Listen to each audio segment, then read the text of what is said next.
And welcome. आज एक बार फिर हम बात करेंगे आउटलुक 2026 की, यानी कि मार्केट्स जो है, इक्विटी मार्केट्स खास तौर पे 2026 में कैसा प्रदर्शन कर सकते हैं। अगर हम 2025 की बात करें, कैलेंडर ईयर की, तो हम एक कंसोलिडेशन मोड में ही रहे हैं, जहां बेंचमार्क्स ने थोड़ा बहुत परफॉर्मेंस तो दिखाई है 5 से 6% की, लेकिन मिड कैप और स्मॉल कैप्स ने हमें इस समय डिसअपॉइंट किया है। आगे के वर्ष कैसा रह सकता है 2026 में, किन बातों पे हमको ध्यान रखना चाहिए, कौन से सेक्टर्स, कौन से स्टॉक्स हमारे को अच्छा रिटर्न दे पाएंगे, इस पे हम चर्चा करेंगे। हमारे साथ बहुत ही खास मेहमान जुड़ चुके हैं, mister Abhay Agarwal, is managing director at Piper Serica advisors. Very good afternoon sir, and thank you so much for joining in. Thank you Geetu ji, my pleasure to join. अबे सर, अगर हम एफ आई की नहीं, 2025 की बात करते हैं, कैलेंडर ईयर की, तो कंसोलिडेशन ही देखने को मिला निफ्टी में। 5 से 6% का रिटर्न, लेकिन स्मॉल कैप और मिड कैप जो है वो लाल निशान में इस समय बंद होंगे, और वहां पे थोड़ी बहुत डिसअपॉइंटमेंट देखने को मिली। लेकिन अब नए साल में प्रवेश हम थोड़ा उत्साह से कर रहे हैं। हम जीडीपी नंबर्स को देखिए तो 8.2% इन Q2, और ये माना जा रहा है कि will grow by more than 7.4%, which is projected by Reserve Bank of India and other agencies. साथ में ही अर्निंग्स, जीएसटी का कट का स्लैब का बेनिफिट हमें Q2 Q3 की अर्निंग्स में देखने को मिलेगा, और बजट भी हमारे सामने बिल्कुल पड़ा हुआ है। तो इस बीच में आपको क्या लगता है कि साल की शुरुआत कैसी होगी, और आने वाला साल इक्विटी मार्केट्स के लिए कैसा रह सकता है? ये जो पूरा साल निकला, एक थोड़ा जैसे आपने कहा, लार्ज कैप्स में कंसोलिडेशन देखी निफ्टी में। एक 7-6-7% की रिटर्न अभी तक हमें देखने को मिली है। और mid cap, small cap specially जो है, शायद 4-5% डाउन है। तो अंडर परफॉर्म जी। किया ब्रॉड मार्केट को। और वो ऐसे इन्वायरमेंट में किया जहां पे साल के शुरू में वैल्यूएशंस को लेके मार्केट के काफी कंसर्न थे कि क्या इंडिया का जी। मार्केट ओवरहीटेड है। और हम्म। उसके साथ में एक जो हमने सबसे बड़ी प्रॉब्लम देखी थी साल के शुरू में, वो थी ट्रम्प टैरिफ की। जो टैरिफ्स इम्पोज हो गए थे, तो मार्केट काफी वॉलेटिलिटी में था। अर्निंग्स भी जी। हमारे पिकअप नहीं हो रहे थे। हम्म। तो काफी फर्स्ट जो हाफ था हमारा, काफी तकलीफों से गुजरा। हम्म। सेकेंड हाफ में काफी इंप्रूवमेंट देखी हमने, हमारी मैक्रो पिक्चर भी इंप्रूव हुई, अर्निंग्स भी इंप्रूव होने लगी। और जो एक चीज जो अभी बस बहुत बड़ा आइटम है, जो मुझे लग रहा है मार्केट्स को रोक रहा है हम्म। ब्रेकआउट जोन में जाने का, वो है ट्रेड डील का। क्योंकि हम जी। कुछ भी कहें और कुछ भी पॉस्चरिंग करें, फॉरेन इन्वेस्टर्स के लिए ट्रेड हम्म। डील का होना एक बहुत बड़ा पॉजिटिव सिग्नल है कि जो जी। हम सीरियसली इंगेज कर रहे हैं यूएस जैसे बड़े देश के साथ। और हम्म। हम भी चाहते हैं और यूएस भी चाहता है कि एक ट्रेड डील हो। और जब तक जी। ये ट्रेड डील नहीं होगी, प्रॉब्लम यह है हम्म। कि जो इन्वेस्टर्स को हमेशा इस बात का डर रहेगा कि ट्रेड डील नहीं हो रही है, तो क्यों नहीं हो रही है। और अगर नहीं हो रही है तो क्या इसका मतलब है कि शायद और टैरिफ लग जाए। तो इन सब का हल यही है कि जल्दी से जल्दी ट्रेड डील हो। तो मुझे हम्म। लगता है कि जो सबसे बड़ा अपसाइड है मार्केट के लिए इस समय, वो हम्म। है एक ट्रेड डील का होना। और उससे क्या होगा कि जो रुपी, जो फॉरेन इन्वेस्टर्स का जो हमने नेट आउटफ्लो देखा है इस साल, जी। $18 बिलियन का। नॉर्मली हर साल जी। हमारे देश में $20 बिलियन आते हैं, इस बार 18 बिलियन चले गए। तो वो वापस आएंगे, उसकी वजह से रुपी, मुझे लगता है जो गिरा, वीकनेस रही रुपी में, वो भी करेक्ट होगी। और जी। मार्केट को भी एक ब्रॉड रेंज से निकल के, कंसोलिडेशन जोन से निकल के नई जोन में जाने का मौका मिलेगा। तो मुझे पूरी उम्मीद है कि सरकार भी इस पे ध्यान दे रही है कि ट्रेड डील हो जल्दी से जल्दी, फॉरेन इन्वेस्टर्स वापस आए। इंडिया जैसा एक ऐसा देश है, कोई फॉरेन इन्वेस्टर मिस नहीं कर सकता है फ्रैंकली, जी। डोमेस्टिक मार्केट को ही देख के। सो जी। मैं काफी पॉजिटिव हूँ 26 को लेके। मुझे लगता है कि एक ये डील अनाउंस हो जाए तो हम काफी एक अच्छा रिटर्न का माहौल देखेंगे अगले साल। बिल्कुल, आपने कहा कि ट्रेड डील का इंतजार अभी हमें अभी तक है कि जल्द से जल्द ट्रेड डील हो, और जो अनिश्चितताएं हैं, अनसर्टेनिटी है, वो हट जाए। लेकिन फॉरेन इनफ्लोस तब तक नहीं आएंगे अब ऐसा, जब तक हमारी अर्निंग्स में सुधार नहीं होगा। हम single digit earnings towards higher higher single digit earning से हम ग्रो तो कर रहे हैं, लेकिन अब जीएसटी के स्लैब की कटौती के बाद ये अनुमान जताए जा रहे हैं कि अर्निंग्स डबल डिजिट और मिडिल और हायर डबल डिजिट में भी जा सकती है for the next financial year. And जो रिमेनिंग क्वार्टर्स ऑफ FY26 है, उसमें भी कुछ सुधार देखने को मिल सकता है। इससे देखते हुए आपको क्या लगता है, आपके अर्निंग्स के अनुमान क्या है Q3 Q4 के लिए, और साथ में ही FY27 के लिए? ये जो अभी करंट क्वार्टर जो है Q3, जो अभी हम्म। हम देख पा रहे हैं, एक डोमेस्टिक कंजम्पशन काफी स्ट्रांग है। जी। जैसे हमने देखा नवंबर में जीएसटी कट के बाद सडनली जो ट्रैक्टर्स थे हम्म। पूरा स्टॉक आउट हो गया पूरे देश में, मतलब इन्वेंट्री नहीं थी क्योंकि जी। डिमांड इतनी जोर से आई। हम्म। पर जो ओईएम्स है, जो मैन्युफैक्चरर्स हैं, वो रेडी नहीं हम्म। थे इस डिमांड के लिए। तो बहुत सालों के बाद हमने ऐसी सिचुएशन देखी कि आप ट्रैक्टर खरीदना चाहते हैं पर अवेलेबिलिटी नहीं है। जी। तो ये दर्शाता है कि कस्टमर जो डिमांड है, डिस्क्रिशनरी नॉन डिस्क्रिशनरी, वो बहुत रोबस्ट है इस समय। आप हम्म। मैं लग्जरी हाउसिंग की बात नहीं करूंगा, पर मैं अफोर्डेबल और उसके ऊपर की जो हाउसिंग है, हम्म। बहुत अच्छी डिमांड है। मुझे नहीं लगता कि कोई बिल्डर इस समय बहुत बड़ी इन्वेंट्री लेके बैठा है मिडिल साइज सेगमेंट में, जो जी। मैं कहूँगा 1 से लेके 4 करोड़ तक के घर जो होते हैं, बहुत अच्छी हम्म। डिमांड है उनकी। आप ऑटोज में देखिए, एक जीएसटी कट के बाद अच्छी डिमांड आई, और अब वो गिरी नहीं है। द गुड न्यूज इज हम्म। कि वो सस्टेन कर रही है एट अ रेगुलर लेवल। तो जो पुराना लेवल था उसी पे ट्रेंड लाइन पे फॉलो हो रहे हैं, तो डिमांड हम्म। सिचुएशन काफी रोबस्ट है। तो मुझे लगता है Q3 की जो अर्निंग्स हैं वो जो एक्सपेक्टेशन है उससे शायद थोड़ा बेहतर ही करे। मुझे कोई डर नहीं है कि कोई अर्निंग्स नेगेटिवली ज्यादा सरप्राइज करेगी। Q4 है जो मुझे लगता है कि बैंकिंग और फाइनेंशियल सर्विसेज के लिए बहुत अच्छा रहने वाला है, क्योंकि एक एक लास्ट क्वार्टर वैसे भी because of tax reasons, other reasons अच्छा करता है। पर Q4 मुझे लगता है कि कॉन्फिडेंस लाएगा इन्वेस्टर्स में वापस, कि हम वापस 12 से 15% की अर्निंग्स ग्रोथ ट्रैजेक्टरी में जा रहे हैं। और मेरी ये उम्मीद है, जो अभी देखते हुए कि जो नेक्स्ट फाइनेंशियल ईयर है हम्म। FY27, हम्म। उसमें मेरा मानना यह है कि हम 12 से 15% की ब्रॉड अर्निंग्स ग्रोथ हम ट्रैक करेंगे। और अगर ये प्ले आउट होता है तो मुझे लगता है कि जो निफ्टी है वो करीब 27 से 30 हजार के लेवल तक नेक्स्ट फाइनेंशियल ईयर में ट्रेड कर सकता है, just going by average valuation multiples. तो हम्म। इस समय मुझे कोई डर नहीं है कि कोई ऐसी चीज हो जाएगी जो हम्म। इस अर्निंग्स ग्रोथ को रोकेगी। डोमेस्टिक मार्केट हम्म। भी स्ट्रांग है, एक्सपोर्ट मार्केट भी हमारा इंप्रूव हो रहा है। सो आई हम्म। थिंक ब्रॉडली मैं यही कहूंगा कि 12 से 15% की अर्निंग्स ग्रोथ में एक्सपेक्ट करूंगा। हम्म। अब ऐसा जिस फ्रॉथ की हम बात कर रहे थे मिड कैप और स्मॉल कैप स्पेस में, इज दैट ओवर? इज अब आपको लगता है कि अब जब समय अच्छा आएगा और बाजार अच्छा करेंगे तो mid cap and small cap should out perform? नहीं, डेफिनेटली होगा। और ये आप 1-2 साल बीच में आते हैं हर 4-5 साल के बाद, कि जब मिड और स्मॉल कैप्स अंडर परफॉर्म करते हैं। बट ये इंडिया एक ग्रोथ मार्केट है, आप इसको किसी भी तरीके से देखें, हमेशा रिवॉर्ड किया है इन्वेस्टर्स को जिन्होंने अच्छे ग्रोथ स्टॉक्स में पिक किया। अब लोग बात करते हैं Titan, HDFC bank, ICICI bank hmm. और ऐसे कंपनीज की जो 100 बैगर 200 बैगर बन गए, बजाज फाइनेंस और ऐसी कंपनीज। पर ये इसलिए बने क्योंकि कंसिस्टेंट ग्रोथ किया, कंसिस्टेंट आउट जी। परफॉर्मेंस करी, और हमेशा महंगे थे। तो ये कोई नहीं जी। कहेगा कि ये ग्रोथ स्टॉक्स बहुत सस्ते में किसी ने ले लिए, जब भी लिए हम्म। ट्रेडिशनल मैट्रिक्स पे सारे महंगे थे। नहीं। और जी। यही ट्रेंड अब कंटिन्यू होगा, मैं ये कहूंगा। और कि एक्चुअली इन्वेस्टर्स के लिए इस समय बहुत ज्यादा अपॉर्चुनिटीज की बास्केट भी बढ़ गई है, क्योंकि मिड कैप और स्मॉल कैप जो सेगमेंट है, इसमें काफी हम्म। अच्छी कंपनीज हैं जो बहुत अच्छा काम कर रहे हैं, हम्म। इनोवेशन ड्रिवन काम कर रहे हैं और ग्लोबल हम्म। लेवल पे कर रहे हैं। अब आप हम्म। ऑप्टिकली उसको देखें तो वो महंगे लगेंगे, क्योंकि काफी ये स्टॉक्स जी। हैं जो 30 time multiple, 35 time, 40 time multiple में भी ट्रेड होते हैं। पर आप जी। उसमें ग्रोथ उनका बिल्ड करेंगे, अगर आप देखेंगे कि 20% 25% का ग्रोथ है, तो जो hmm. Price earnings to growth ratio है इनका अभी भी 1.5%, 1.5 टाइम पे है। तो अगर हम्म। 1.5 से 2 टाइम के बीच में आपको अच्छे मिड और स्मॉल कैप स्टॉक्स मिलते हैं जो हम्म। ग्रोइंग, जो अगले 4-5 साल की ग्रोथ ट्रैजेक्टरी पे हैं, तो मैं कहूंगा मल्टी बैगर अपॉर्चुनिटीज वहीं से मिलेंगी इन्वेस्टर्स को। लार्ज कैप्स हैं वो आपको देंगे, पर अब देखिए जी। डिसअपॉइंट भी किया है लार्ज कैप्स ने। एचडीएफसी बैंक ने करेक्ट। पिछले 5 साल की अर्निंग, पर पांच कुछ साल के नहीं। रिटर्न 6.5% की है, आप एफडी में ज्यादा जी। बना। सो जी। एक वो लार्ज कैप ऑप्टिकली सेफ लगते हैं, पर रिस्क हम्म। ये है कि आप सेफ हैं पर रिटर्न नहीं बन रही है। और मुझे लगता बिल्कुल। है इक्विटी मार्केट में इन्वेस्टर्स आते हैं रिटर्न बनाने के लिए। मार्केट तो हम्म। वोलेटाइल रहेगा, हमेशा ही कुछ ना कुछ होता रहेगा। पर आई थिंक हम्म। ये बहुत अच्छा मौका है इन्वेस्टर्स के लिए मिड और स्मॉल कैप्स में इन्वेस्ट करने हम्म। का। हम्म। तो सर, इन्वेस्टर्स को फोकस कौन से सेक्टर पे करना चाहिए 2026 के लिए? सेक्टर्स जो आपको लगता है कि यहाँ से अच्छा मोमेंटम भी दिखाएंगे? मुझे लगता है कि एक तो फार्मा जो है, फार्मा में हमारी कंपनीज ने बहुत अच्छा काम किया है पिछले 5-6 साल में।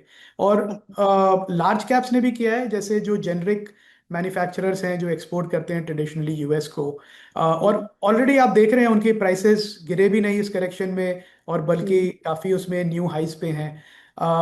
तो वो तो डेफिनेटली अच्छा करेंगे, पर एक एक मिड और स्मॉल सेगमेंट भी है फार्मा में जो काफ़ी जोर से इमर्ज हो रहा है। और इसमें प्लेयर्स हैं जो सीडीएमओ या स्पेशलाइज सीडीएमओ पे फोकस करते हैं, contract research, contract production, contract manufacturing, development सब पे फोकस करते हैं। आई थिंक जैसे जैसे ग्लोबल कंपनीज का ध्यान चाइना से हट रहा है, इन कंपनीज को उसका पूरा फायदा मिल रहा है। और ये कंपनीज भी इनोवेशन ड्रिवन है, ये लोग भी कोई सस्ता डेवलपमेंट या उस पर फोकस नहीं कर रहे हैं। ये चाहते हैं कि ग्लोबल लेवल के प्लेयर बने, ग्लोबल लेवल के कंपनीज को, फॉर्च्यून 500 कंपनीज को केटर करे। तो मुझे लगता है जी। फार्मा, मिड और small cap pharma out perform करेगा मार्केट को अगले कैलेंडर ईयर में। दूसरा है जो इलेक्ट्रॉनिक मैन्युफैक्चरर्स हैं, जो एक तो इंपोर्ट को सब्स्टिट्यूट कर रहे हैं, उसमें मेरे बाय रिकमेंडेशंस नहीं है, पर दर्शकों के लिए मैं नाम अगर दिखाना जी। बताना चाहूँ, जैसे सिरमा बिल्कुल। एसजीएस है, केन्स है जो थोड़ा करेक्शन हुआ अभी, और एम्बर है, डिक्सन है, ये कंपनीज हैं जो जो इंपोर्ट होता था ट्रेडिशनली इंडिया में उसको रिप्लेस कर रहे हैं। फिर कंपनीज हैं जो सेमीकंडक्टर के स्पेस में जा रही हैं, जैसे केन्स अपना ओसैट प्लांट लगा रहा है जो एक सनराइज सेक्टर है।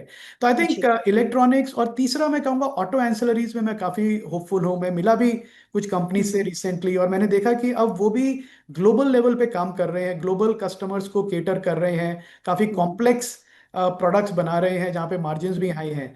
तो ये जो तीन सेक्टर्स हैं मुझे लगता है, mid cap, small cap, pharma और इलेक्ट्रॉनिक मैन्युफैक्चरिंग, प्लस जो तीसरा मैंने बताया आपको ऑटो एंसिलरीज, ये तीनों जी। अच्छा स्पेस है इन्वेस्टर्स के लिए इस समय। हम्म, हम्म। सर, आईटी पे इस समय आपका क्या नजरिया बन रहा है? क्योंकि एआई को लेके तो बहुत दिक्कतें हैं। आप यूएस मार्केट्स में भी जो फ्रॉड की बात की जा रही है एआई सेगमेंट में, वो देखने को मिल रही है। वहीं अगर इंडियन आईटी स्पेस की बात करें तो ब्रॉडली अंडर परफॉर्म ही किया है। The worst performing sector of 2025 जो है, उसमें उसका नाम भी आता है आईटी का। हालांकि पिछले कुछ महीनों से थोड़ा बहुत मोमेंटम बना है। एक एडवांटेज जो हमारे आईटी कंपनीज को हो सकती है, वो है रुपी की डेप्रिसिएशन। ना rupee going beyond 90 levels vis the dollars, एक थोड़ा सहारा मिल सकता है। तो सहारा किनको मिलेगा? लार्ज कैप आईटी कंपनीज को, या मिड कैप आईटी कंपनीज को, या फिर आईटी स्पेस से आप बिल्कुल दूर रहेंगे टिल फर्दर क्लैरिटी? जी, जो large cap IT services company जैसे इन्फोसिस, टीसीएस, विप्रो जैसी कंपनीज हैं, इनको हम देखते हैं तो एनालिस्ट उनको हमेशा एक कांस्टेंट करेंसी ग्रोथ पे देखते हैं। तो रुपी का रेवेन्यू इंक्रीज टिपिकली कोई एनालिस्ट नहीं देखता है। वो ये देखते हैं कि अगर ओके। आपके यूएस डॉलर में बिलिंग है, तो आपके यूएस डॉलर के रेवेन्यू में क्या ग्रोथ हुआ। प्रॉब्लम ये है ओके। कि पिछले 4-5 साल से ये कंपनीज 2 से 5% ही अपना टॉप लाइन ग्रो कर पा रही है, और उसकी जी। वजह से मार्जिन मेंटेन करने में भी काफी तकलीफ, दिक्कतें आ रही हैं इनको। और हम्म। सबसे बड़ा चैलेंज ये है कि अभी भी सर्विसेज ओरिएंटेड बिजनेस मॉडल है जो टाइम एंड मटेरियल पे काम करता है rather than on a product basis. और एआई को भी इन्होंने काफी लेट अडॉप्ट करना शुरू किया है। सो अब लार्ज कैप आईटी में अभी भी कोई मैनेजमेंट की खुद की कोई गाइडेंस 2-5% से ज्यादा ग्रोथ की नहीं है। तो ऐसे में इन्वेस्टर्स को एक्सपेक्ट करना कि सडनली कुछ ग्रोथ आ जाएगा, मुझे नहीं लगता वो ठीक होगा। आई थिंक इस क्वार्टर के रिजल्ट्स के साथ कमेंट्री क्या आ रही है लार्ज कैप आईटी की, वो देखना जरूरी है। काफी इन्वेस्टर्स ने जो परचेज किया अभी, जो आपने कहा कि थोड़ी रिकवरी आई, वो आई थिंक इसलिए आई क्योंकि बॉटम फिशिंग उसमें काफी हुई। लोगों को लगा सेफ सेक्टर है, रुपी का फायदा मिलेगा। पर रुपी का डेप्रिसिएशन का फायदा इतना ही मिलेगा कि आपके जो कॉस्ट्स हैं इंडिया में, वो आप शायद कवर कर ले, मार्जिन प्रोटेक्ट कर ले, पर रेवेन्यू के ग्रोथ में उसमें अभी भी फायदा नहीं है। सो ये एक ट्रिकी सेक्टर है। मुझे नहीं लगता कि इन्वेस्टर्स को बॉटम फिशिंग करनी चाहिए, इसमें थोड़ा वेट करना चाहिए। एट द सेम टाइम जो मिड और स्मॉल कैप आईटी कंपनीज हैं जहाँ पे प्रोडक्ट फोकस है और उसकी वजह से ग्रोथ है, आई थिंक वो ज्यादा अट्रैक्टिव बेट्स हैं। तो आई थिंक आईटी में किसी को इन्वेस्ट करना है तो उन्हें मिड और स्मॉल कैप में ज्यादा फोकस करना चाहिए।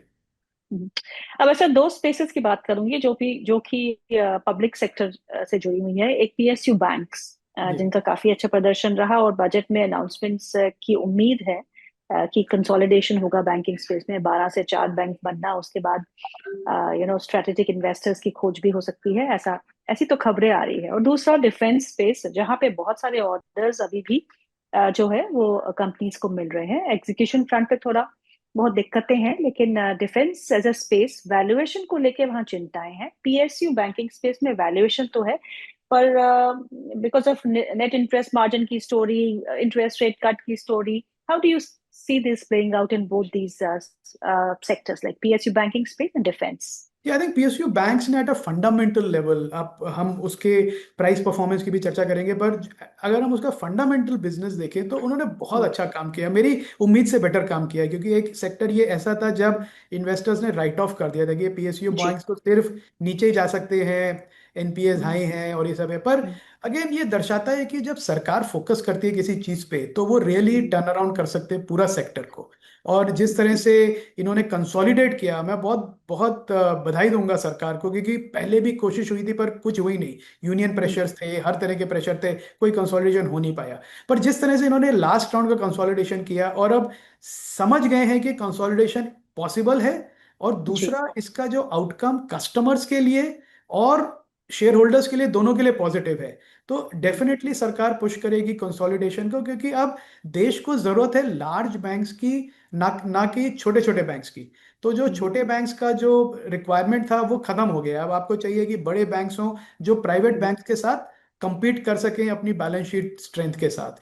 सो जी। मेरी उम्मीद ये है कि ये जो पीएसयू बैंक्स हैं इनकी परफॉर्मेंस इंप्रूव होती रहेगी। और सबसे बड़ा कारण उसका ये है कि भारत जैसे देश में आपको ब्रांच नेटवर्क चाहिए, आप पूरा डिजिटल बैंकिंग नहीं कर सकते। काफी लोग हैं जो नहीं हम्म, समझते हैं, नहीं कर पाते हैं। तो रिटेल लेवल जी। पे ब्रांच परफॉर्म प्रेजेंस बहुत इंपॉर्टेंट है। दूसरी तरफ हम्म, जो इन्होंने कॉस्ट टू इनकम रेशियो है उसको भी काटा है, हम्म, जो एम्प्लॉय पर एम्प्लॉय बिजनेस इन्होंने मीट्रिक ट्रैक किया है। तो ओवरऑल जी। काफी पॉजिटिव हूं मैं पीएसयू बैंक्स पे। हम्म, और डिस्पाइट द रैली अभी भी इनका जो मल्टीपल है वो हम्म, प्राइवेट सेक्टर बैंक्स के बनिस्बत आधा है लिटरली। सो हम्म, अभी भी हम्म, इसमें अपॉर्चुनिटी है इन्वेस्टर्स को जो बैक करना चाहते हैं पीएसयू बैंक्स को as a good safe okay. Bet. Hmm, defence पे एवरग्रीन रिक्वायरमेंट है, मुझे तो 10-15 साल का क्लियर रनवे दिखता है हमारी हम्म, डोमेस्टिक डिमांड का प्लस एक हम्म, एक्सपोर्ट डिमांड का भी। प्रॉब्लम यह है कि अभी भी ये एक सनराइज इंडस्ट्री है इंडिया में, क्योंकि हमने जी। कभी ज्यादा इन्वेस्ट किया नहीं डिफेंस में। तो अब हम्म, पिछले 3-4 साल से 5 साल से जो डिफेंस में इन्वेस्टमेंट डोमेस्टिक मैन्युफैक्चरिंग में शुरू हुआ है वो हम्म, मेरे को लगता है कि 2-3-4 साल में स्केल अप करेगा। तो अभी हम्म, हमारी कंपनीज हैं वो अभी भी जो डिमांड है उसको मीटर नहीं कर पा रही है, which is a good problem कि आपकी डिमांड बहुत ज्यादा है पर आप मीट नहीं कर पा रहे हो। तो अब आपको ये करना है कि आप स्केल अप करें अपने प्रोडक्शन को, फैसिलिटीज को। तो जी। I think as long as government का फोकस रहेगा कि इन कंपनीज हम्म, को हेल्प करें ग्रो करने में, बिजनेस की कोई कमी नहीं है, ना इंडिया में कमी है ना ग्लोबली कोई कमी है। तो I think hmm, it's a sunrise sector, valuation definitely elevated है डिस्पाइट द करेक्शन। पर हम्म, मौका भी ऐसी कंपनीज में मिलता है बिकॉज ये यूनिक कंपनीज, ऐसी हर एक के बस की बात नहीं है हम्म, मिसाइल कंपोनेंट्स बनाना या नेवी के लिए रेडार बनाना या फिर एम्यूनेशन बनाना। ये सबके बस की जी। बात नहीं, बहुत कॉम्प्लेक्स बिजनेस है, तो very high entry barrier business है, जिसकी वजह से हम्म, मल्टीपल हमेशा हाई रहेंगे इन कंपनीज के। पर हम्म, ग्रोथ जब तक रहेगा तब तक इन्वेस्टर्स को डेफिनेटली रिवॉर्ड करेंगे डिफेंस स्टॉक्स। हम्म। अब सर एक और इन्वेस्टमेंट क्लास की मैं बात करूंगी यहाँ पे, गोल्ड एंड सिल्वर। इन्होंने तो इस बार बिल्कुल हल्ला ही मचा दिया, बोथ गोल्ड एंड सिल्वर में या काफी अच्छा प्रदर्शन हमको देखने को मिला। एंड ऐसी जो रिपीट मोमेंटम हम देखेंगे या नहीं हमें नहीं पता, बट एक साल में 70-80% रिटर्न देना, it's like dream dream come true. इन दोनों ही एसेट्स क्लासेस में आप क्या करेंगे? अब गोल्ड और सिल्वर पे इन लेवल्स पे क्या करना चाहिए? आई थिंक ये जो रैली है ये फिर से दर्शाती है कि एक इन्वेस्टर के लिए एलोकेशन करना कितना इंपॉर्टेंट है। कि आप सिर्फ एक चीज के पीछे नहीं भाग सकते हैं कि इक्विटी में इन्वेस्ट किया तो मैं पूरा अपना पैसा सब इक्विटी में लगा दूंगा। सो आई थिंक जैसे आपका जो भी आप इन्वेस्टमेंट करना चाहते हैं उसको ब्रेकअप करना है, 10-15% बुलियन में गोल्ड सिल्वर आ गया, फिर थोड़ा रियल एस्टेट में अगर आपको चाहिए, थोड़ा लिक्विड फंड्स में, थोड़ा डेट में और थोड़ा इक्विटी में। सो इट हम्म, शोज कि equity allocation is so important for an investor. Right. क्योंकि आपको नहीं मालूम कि कौन सी एसेट क्लास कब आउट परफॉर्म करेगी। अब गोल्ड सिल्वर जो अब हम देख रहे हैं पिछले 4-5 साल से कुछ नहीं किया था, और सिल्वर में काफी रैलीज हुई थी जो फेल हो गई थी। सो जी। पर अब एक ऐसी सिचुएशन है कमोडिटीज में, हमने हमेशा देखा है कि हर 7-8 साल में एक सुपर साइकिल आती है। तो गोल्ड और हम्म, सिल्वर अभी उस सुपर साइकिल से निकल रहे हैं, और सुपर साइकिल में कहाँ तक प्राइस जाएंगे वो भी कहना मुश्किल होता है। तो कोई कहे कि अब 2 लाख रुपए हम्म, हो गया सिल्वर, इसके ऊपर तो जाएगा नहीं, वो भी शायद हम्म, सरप्राइज रह जाए, क्योंकि कहाँ तक जा सकता है। तो हम्म, इसलिए ये सारी पैसिव इन्वेस्टमेंट्स हैं। गोल्ड और सिल्वर ना ये ट्रेडिंग करने वाले नहीं हैं, क्योंकि अगर जी। किसी ने ट्रेडिंग के लिए लिए होते तो वो तो 7 साल में कुछ रिटर्न नहीं था। तो हम्म, ये पैसिव इन्वेस्टमेंट्स हैं जिनकी हर पोर्टफोलियो में जगह है, हमेशा है। और अब अच्छी बात यह है कि विद ईटीएफ्स, जैसे गोल्ड के भी यस। ईटीएफ है, सिल्वर के ईटीएफ है, अब इन्वेस्टर जी। के पास अपॉर्चुनिटी है कि वो सिल्वर, फिजिकल सिल्वर लेने की जरूरत नहीं है, फिजिकल गोल्ड हम्म, लेने की जरूरत नहीं है, आप उसको ईटीएफ के थ्रू भी प्ले कर सकते हैं। तो अगर आपका पोर्टफोलियो है तो आप जिस तरह आपने स्टॉक्स लिए हुए हैं अच्छी कंपनीज के, उसी तरह आप गोल्ड और सिल्वर के ईटीएफ भी लेके रख लें थोड़े, और हम्म, एज अ पैसिव इन्वेस्टमेंट उन्हें ट्रीट करें, तो डेफिनेटली हर एक के पोर्टफोलियो में उनके लिए जगह रहेगी। प्योर इक्विटीज की बात करें अब है सर, तो इक्विटीज में एलोकेशन कैसे होना चाहिए? How much in large cap, how much in small and mid caps? तो एक एवरेज इन्वेस्टर का हम लेते हैं, क्योंकि क्या होता है कि एक बहुत सीनियर सिटीजन रिस्क कोई प्रोफाइल। इन्वेस्टर हैं, या। उनकी प्रोफाइल नहीं लेते हैं, क्योंकि उनकी अलग रिक्वायरमेंट होती है। बहुत ही यंग हैं, उनकी भी नहीं लेते। तो हम कहते हैं कि एक एक एवरेज इन्वेस्टर हैं, समझ लीजिए 40-45 या 35 से 45 साल की उम्र के रेंज में, जो अर्निंग अच्छी है उनकी, और जो सेविंग्स है अब उनको डिप्लॉय करना चाहते हैं इस हिसाब से कि लॉन्ग टर्म में वेल्थ क्रिएट हो, जिसको वो बाद में बच्चों की शादी है या एजुकेशन है या घर खरीदना, उसके लिए यूज कर सकें, जो यूज होते हैं। सो आई वुड सजेस्ट कि इंडिया जैसा ग्रोथ मार्केट है, तो प्योर इक्विटी में आपको मे बी 20 से 25% लार्ज कैप में रखना चाहिए, जो आपको स्टडी ग्रोथ देंगे। और ओके। 20-25% आपको मिड कैप में रखना चाहिए, जो आपको higher growth but with slightly more market volatility देंगे। और करीब 40 से 45% आपको स्मॉल कैप ग्रोथ स्टॉक्स में रखना चाहिए, पर ऐसी कंपनीज में जो स्पेक्युलेटिव नहीं है, या आप नहीं रखना चाहते हैं, डायरेक्टली नहीं पिक कर पाते हैं स्मॉल कैप, तो म्यूचुअल फंड्स हैं जो स्मॉल कैप में जो स्पेशलाइज करते हैं, वो भी एक बहुत अच्छा ऑप्शन है अभी इन्वेस्टर्स के लिए, उनको उनको दे दें पैसा। विद द कैविएट की जो स्मॉल कैप है ये मार्केट वॉलेटिलिटी का शिकार होगा। जैसे 26 की बात करी हमने इस साल की, तो अंडर परफॉर्म किया। जिसने भी साल के जी। शुरू में स्मॉल कैप पोर्टफोलियो में इन्वेस्ट किया होगा, वो 5-6% डाउन होगा इस साल। पर करेक्ट। वो ठीक है, क्योंकि आपको 5 साल के व्यू से एटलीस्ट इन्वेस्ट करना है। तो आपको ये देखना है कि 26 में नहीं बना, अगर आपने 26 में इन्वेस्ट किया तो आपको उसको 32 तक, 31 तक इन्वेस्ट करके रखना है। तब आपको उसमें रिटर्न मिलेगी, मार्केट वॉलेटिलिटी को आप ठीक से बेनिफिट कर पाएंगे उससे। सो आई वुड सजेस्ट कि ये एक अच्छा growth oriented equity portfolio strategy है, जो इन्वेस्टर्स को 15 से 20% का एवरेज आईआरआर देगा ओवर नेक्स्ट 10 ईयर्स। और 10 साल में 15 से 20% आईआरआर जनरेट करना बहुत वेल्थ क्रिएट करता है। लोग अभी इमेजिन नहीं कर पाते हैं, जी। पर आप का पैसा जो है वो कम से कम भी 5 से 6 गुना हो जाएगा 10 साल में, अगर आप अपना एलोकेशन ठीक से करके रखें। अब सर बहुत बहुत शुक्रिया आज हमारे प्रोग्राम में शामिल होने के लिए। Thank you so much for your time sir. Thank you. Thank you.